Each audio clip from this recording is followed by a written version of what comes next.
Bismillahirrahmanirrahim. In the name of Allah, the Beneficent, the Merciful. My dear brothers and sisters around the globe, Assalamu alaikum and Eid Mubarak. We have just completed our Eid prayers, and brother Irfan Elai, here sitting with me, wanted that make this a special memorable occasion, because he has a great interest in the Sufi mysticism, and he is here today to ask me certain questions related to the Naqshbandi Sufi orders. And I welcome our brother Sufi Irfan Elai on this very auspicious occasion. Assalamu alaikum. Thank you. Most welcome. Thank you, sir. Assalamu alaikum. Eid Mubarak to brothers and sisters across the globe. Sheikh Sahab, thank you so much for agreeing to answer the questions today. I've been involved with the order for some time, and the more I travel, the more I read, I realise that there are lots of different Naqshbandi orders throughout the globe. So if you'd be so kind, tell us something about Naqshbandi, Bahari Naqshband himself, and where he lived and the sort of things that he did. You see, brother Irfan Elai, Khwaja Bahuddin Naqshband, may Allah bless his soul, he was born in Kisre Arfan, which is a small village in Bukhara in Uzbekistan.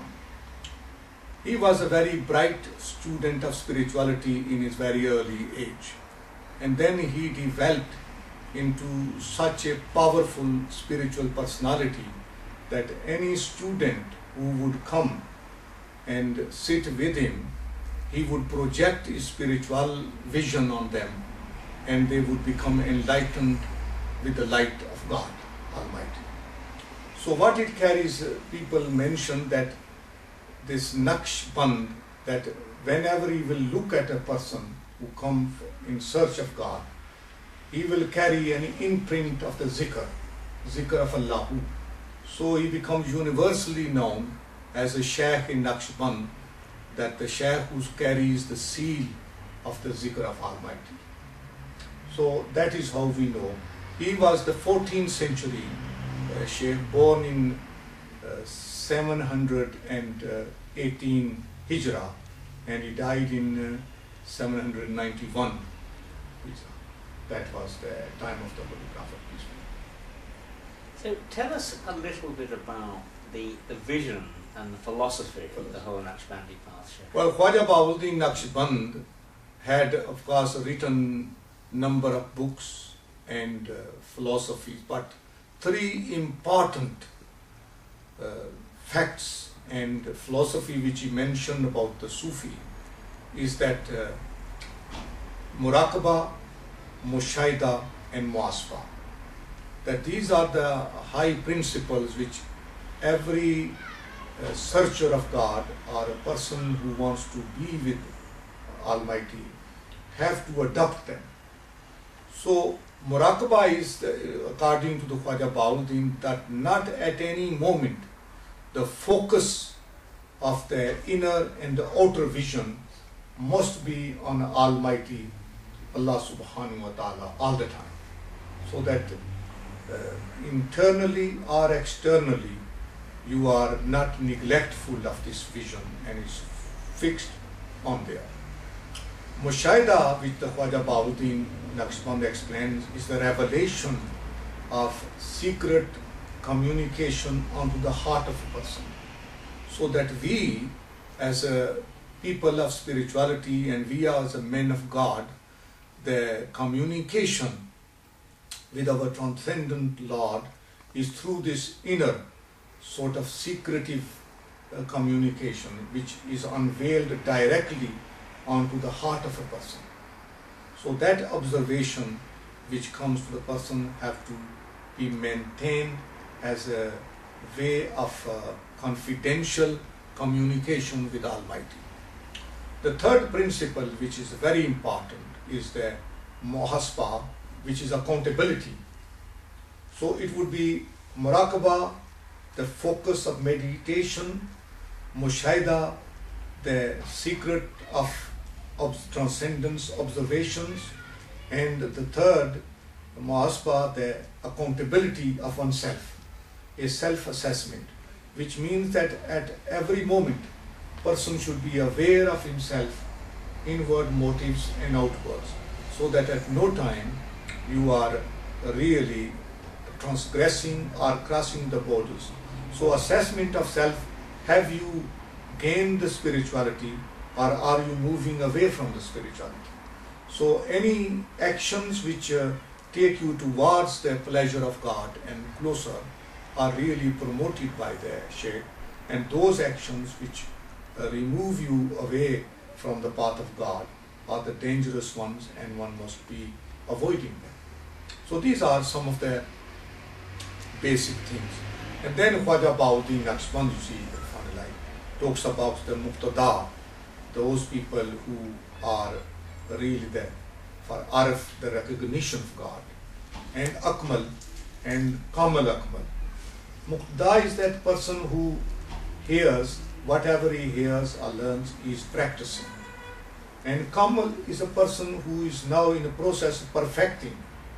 And akmal, kamal akmal, is the absolute perfectionist, the person who professionally follows the footstep of perfecting himself as he goes along on the path of the Sharia and or of the spirituality.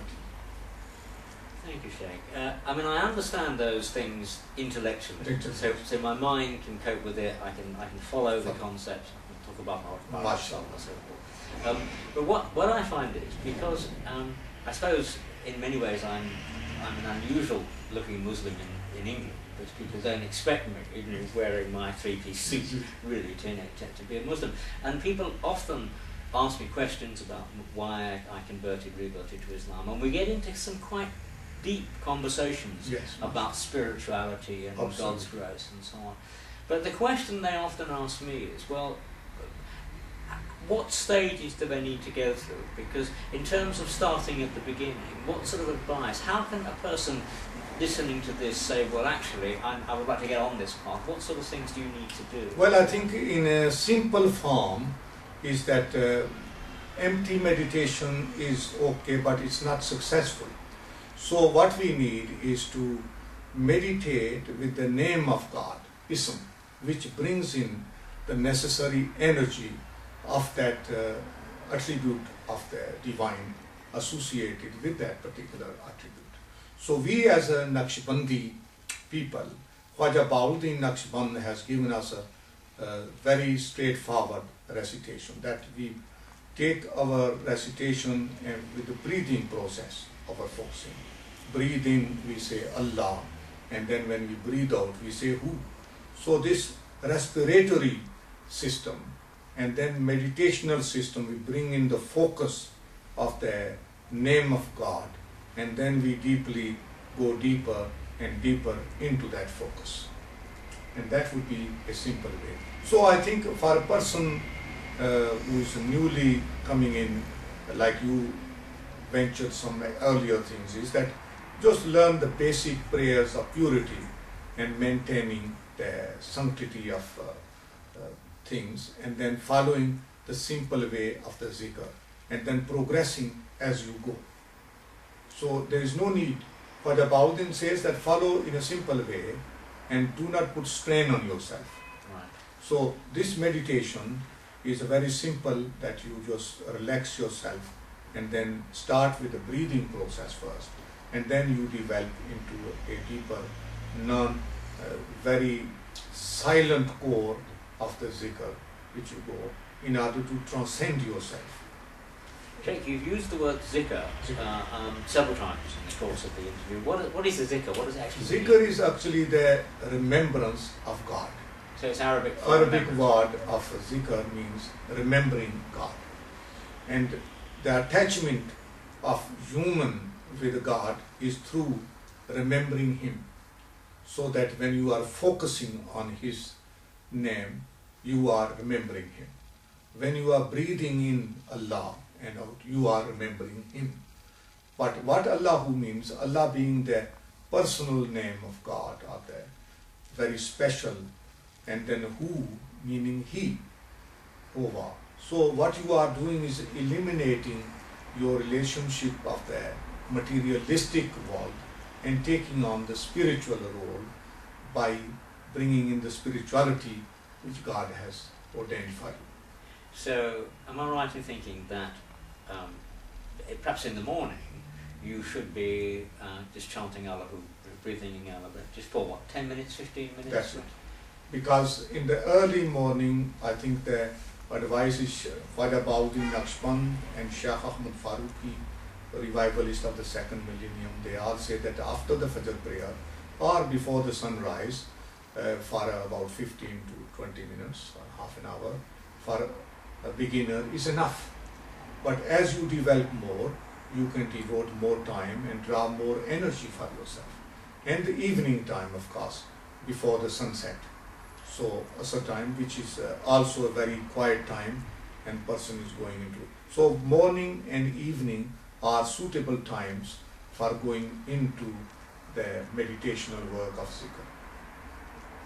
I mean, I have been, alhamdulillah, extremely fortunate because I have you as my sheikh. But do you need to have a sheikh?